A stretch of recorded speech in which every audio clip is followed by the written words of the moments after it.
Un videojuego con un trasfondo desgarradoramente triste.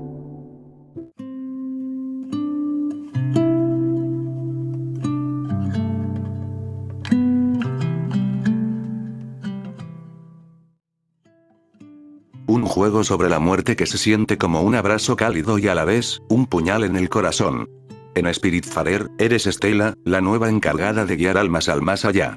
Conoces a personajes entrañables, cumples sus últimos deseos y, cuando están listos, los llevas a la puerta eterna. Decir adiós una y otra vez es increíblemente doloroso.